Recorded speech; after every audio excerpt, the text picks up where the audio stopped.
네, 더불어민주당이 지난 금요일 1주택자에 한해서 부동산 세제를 완화하기로 최종 결정했습니다. 종부세 부과 기준을 공시가 9억 원에서 공시가 상위 2%, 양도소득세 비과세 기준은 시가 9억 원에서 시가 12억 원으로 완화하는 내용이 핵심인데요.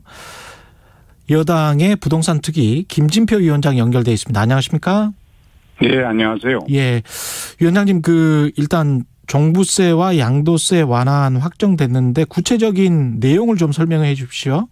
네, 먼저 양도세부터 말씀을 드리는 게 좋겠습니다. 예. 지난 5월 27일 날 재산세의 경감세율 적용 기준을 공시지가로 6억에서 9억까지로 상향 조정을 했습니다. 예. 그 9억에 해당하는 실가 양도소득세는 실지거래가액으로 과세하도록 세제가 운영되거든요. 예. 그 실가로 따져보면 그게 12억이 돼서 1세대 1주택자들이 이사를 할 때 세금 부담이 너무 커서 집을 줄여가야 할 수밖에 없는 이런 여러 가지 소세 저항들을 해결해 주기 위해서 예. 소규모 1세대 1주택자들에 대해서 9억을 12억으로 시가 기준으로 옮겼으니까 이것은 공시지가로 보면 재산세와 같은 9억 수준이죠. 그리고 예. 그런데 이제 이렇게 하더라도 이게 똑똑한 집 한 채 현상을 더 부추길 거 아니냐라는 걱정들이 있어서 그 예. 부분에 대한 대안으로 양도 차익이 5억까지는 지금처럼 장기 보유 공제를 다 인정해 주지만 예. 5억을 넘을 경우에는 최차로 그 보유 기간에 따르는 장기 보유 공제를 줄여서 예.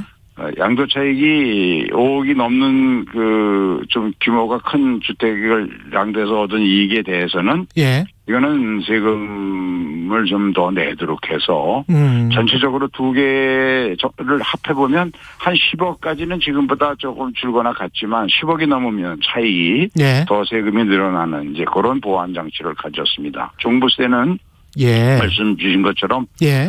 그동안은 그 공시가 1세대 1주택자의 경우 무조건 가액으로 9억이 넘는 것은 다 과세 대상으로 하다 보니까 과세 대상이 너무 큰 폭으로 증가를 1세대 1주택이 해서 그 부분을 조정해서 당초 종부세 도입 취지에 맞게 고가의 1세대 1주택자에 대해서는 고가의 1세대 1주택을 가진 사람 상위 2%만 과세되도록 하자고 조정했는데요. 그렇게 했을 때 금년도 이미 4월에 공시가격이 발표되는 걸 가지고 따져보면 한 11억까지 올라간 셈이 되는 것이죠.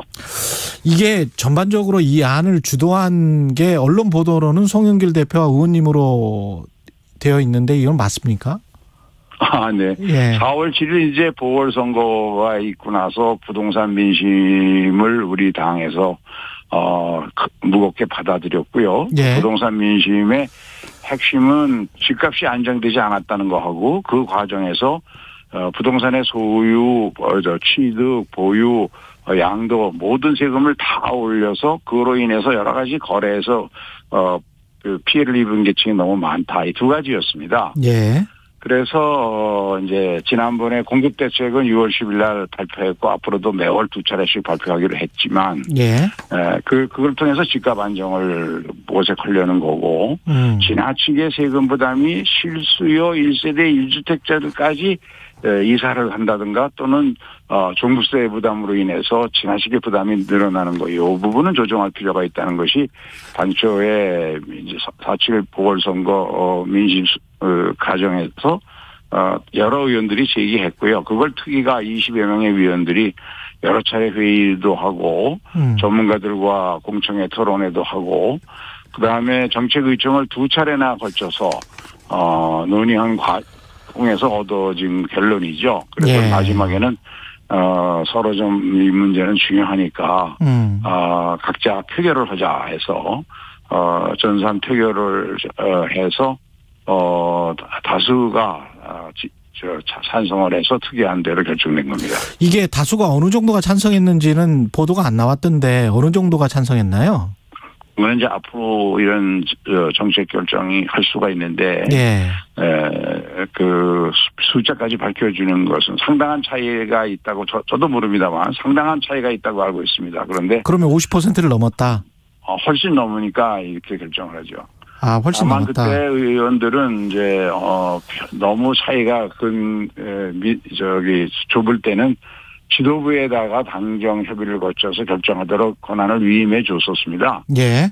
하지만 지도부가 결정하지 않고 표결의 내용대로 결정할 수밖에 없을 정도로 표차가 컸었기 때문에 예. 그대로 그 뜻을 정부의 당정 협의 과정을 거쳐서 우리 의총 결과대로 특위에서 제안한 대로 예. 실행하기로 한 것이죠. 근데 이제 지금 말씀하신 거 들어보면 두 가지 정책 목표였다고 하는데 집값 안정과 보유세, 양도세가 지나치게 특정 계층에는 뭐 집값이 너무 올라서 많다, 높다 이런 것 중에서 두 번째 정책 목표는 어느 정도 뭐 이걸로 해소가 된다고 치더라도 가장 중요한 주택시장의 안정화, 정부가 이제까지 이야기했던 그리고 그 주택시장 안정화를 위한 주택 보유 부담 강화 뭐 이런 것들 기존의 정부가 4년 동안 했던 어떤 정책 목표들과는 어떻게 보면 완전히 상반된 그런 결정을 한 건데요. 그 부분에 관해서는 어떻게 보십니까? 우선은 이제 그 집값 안정은 공급 대책이 중요합니다. 예. 그동안 뭐 일부 언론이나 야당에서 비판하듯이 20번이 넘는 그런 공급 대책의 발표를 통해서 204만 호의 주택을 공급하는 계획은 발표됐습니다만 시장에서 그것을 잘 신뢰하지 않는 분위기 아닙니까? 예. 그래서 그 실천력을 높이기 위해서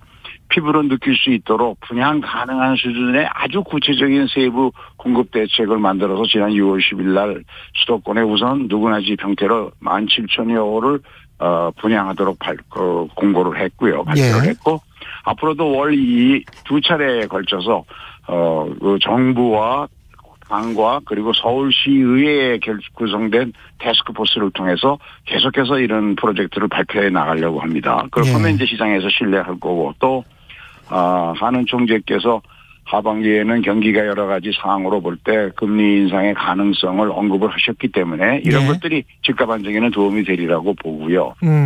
이번에 그 종부세 완화한 것은 그 전체 종부세가 모두 8조 7천억입니다. 예.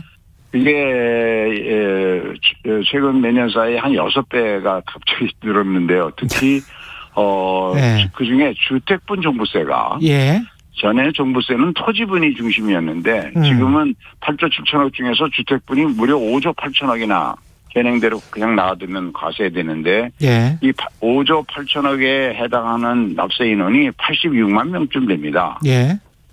그런데 이 중에서 이번 조치로 부분적으로 경감해 주려고 하는 사람은 그러니까 2% 룰로 바꿔서 9억이 약 11억 수준으로 상향 조정되게 되면 그러면 이제 약 9만 명 정도가 과세 대상에서 제외되고 순수한 1세대 1주택자들이죠.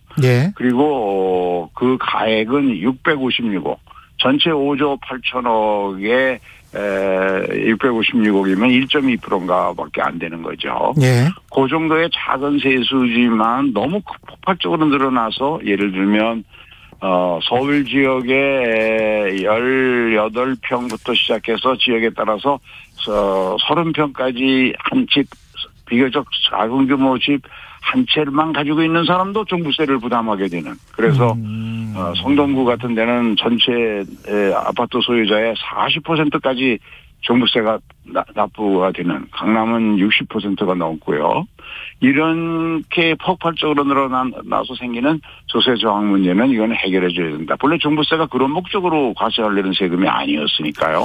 근데 청취자 질문 중에 임종훈 님이 집 없는 서민 입장에서 검토한 거 맞습니까? 당의 이해 타산에 들어맞는 거 아닙니까? 이런 질문을 하셨는데 저도 좀 이게 가격의 정당성을 지금 부여를 해버리고 이렇게 되면은 집값이 하향 안정화되지는 않을 것 같거든요. 계속 이 가격이 정당화되고 또는 이제 높아질 가능성이 높고 무주택자들 같은 경우는 무주택자들의 반발이 심할 수밖에 없을 것 같아요. 유주택자들 중에 무주택자들을 위해서는 누구나 집과 같이 집값의 한 6 내지 20%만 자기 능력에 따라서 내고 10년 임차로 살다가 자기 집을 분양받을 수 있는 제도를 아주 폭넓게 계속해서 공급하려고 하고요. 그것이 좀 그분들을 위한 대책이고 이번에는 몇 차례 나누어서 발표하다 보니까 사실은 이것도 한꺼번에 지난 5월 24일 발표했지만 의총에서 반대 의견들이 꽤 나와서 추가로 논의해서 투표를 결정한 거니까요.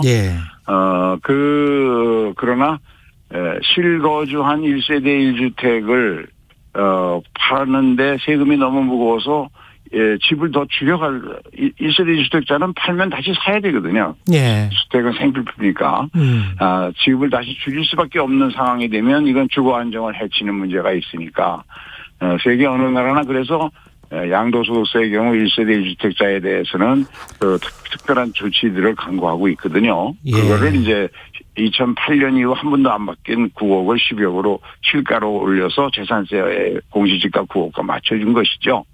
그리고 종부세는 아까 말씀드린 대로 폭발적으로 너무 늘어나는 납세 인원과 세액이 1세대 1주택자들을 기준으로 따져서도 작년보다 350%가 늘어납니다. 세금이. 그래서 이렇게 656원 줄여도 다주택자들과 대규모 1세대 1주택자들은 세금이 큰 폭으로 늘거든요. 그래서 전체적으로 11월 달에 과세를 받아보면 사람들이 보유세가 이게 굉장히 무서운 세금이라구나. 부동산을 이제는 재산 증식 목적으로 갖는 거는 이제 상당히 제거해봐야 된다. 이런 판단이 나오시도록 현행 제도를 다 유지하는 겁니다. 그런데도 불구하고 이게 민주당이 전체로 따지면 아무리 크게 잡아도 제가 봤을 때는 200만 가구 정도를 대상으로 하는 이런 종부세라든지 양도세에서 9억 원에서 12억 원을 올리는 것들 이런 것들을 이 정도로 깊게 논의하고 이렇게 의원총회에서 설전을 벌이면서 할 만한 이런 일이었는지 그런 생각도 들어요. 부동산 우리가 이제 내년 3월에 대통령 선거를 앞두고 있는데요. 지난 4월 보궐선거에서 무려 서울에서만 89만 표 차이가 났었죠. 내년 3월에 대통령 선거는 아무리 큰 차가 나도 50만 표를 넘지 않으리라는 전문가들의 예측이 많지 않습니까? 그런데 서울이 여러 가지 부동산 민심을 확산하는 중심 지역인데 거기서 이렇게 큰 표 차이로 치고 과연 대선을 이길 수 있느냐라는 그런 정당으로서의 현실적인 고려도 안 할 수가 없었죠. 그런데 이제 그 선거 과정에서 많은 납세자들을 만나본 우리 의원들이 부동산 민심이 가격 안정이 제일 중요하지만 그와 함께 그동안 박근혜 정부 때부터 오르기 시작한 부동산 가격이 이게 부동산 공급이라는 게 시차가 한 5년 걸리거든요. 지금 이제 공급 대책을 만들어 놔도 실제 시장에 물건으로 나오려면 3년에서 5년 걸리니까 최소한. 그러다 보니까 공급이 부족한 상태에서 가격이 자꾸 뛰니까 부동산에 관한 모든 세금을 전부 올려가지고 취득, 보유, 양도 다 과세를 강화하다 보니까 선의의 소규모 1세대 1주택자들에게까지 그 세금 부담의 폭증이 나타나는 이런 잘못이 있었다는 걸 솔직히 시인하고 그 부분을 이번에 그중에서 소규모 실거주 1세대 1주택자 종부세의 경우 약 9만 명 그리고 양도세의 경우에는 이사로 집규모를 줄여갈 수 있지 않는 소규모자들 이렇게만 지금 대상으로 삼은 거죠. 그 유승민 의원도 지적했습니다만 2% 기준을 법률로 적용하는 게 이게 법리상 맞지 않다. 이미 종부세뿐만 아니라 종부세에도 그런 조항이 있습니다만 다른 나라에서도 그렇고 과세 대상과 그 정하는 방법은 법에서 자세히 정하고 어차피 지금도 매년 9억 기준으로 하더라도 9억이 되느냐 안 되느냐 하는 것은 매년 4월 1일 공시가격을 조사 발표해야 결정이 되거든요. 그렇긴 하죠.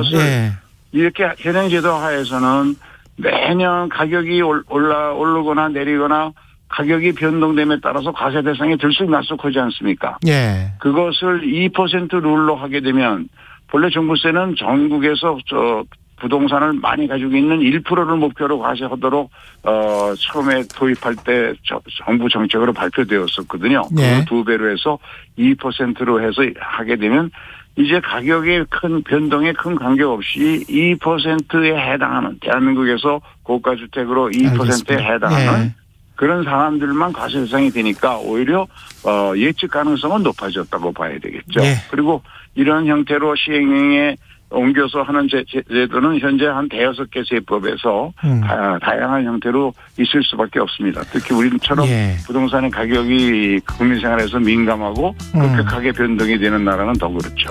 오늘 말씀 감사하고요. 더불어민주당 부동산특위위원장 김진표 의원이었습니다. 고맙습니다. 네, 감사합니다. 예, 0047님 몇 명 세금 깎아줬다고 그 표 안 옵니다. 혜택 못 받은 사람 표가 더 도망갈 수도 있습니다. 이런 의견 보내주셨습니다. KBS 1라디오 최경영 최강시사 1부는 여기까지입니다.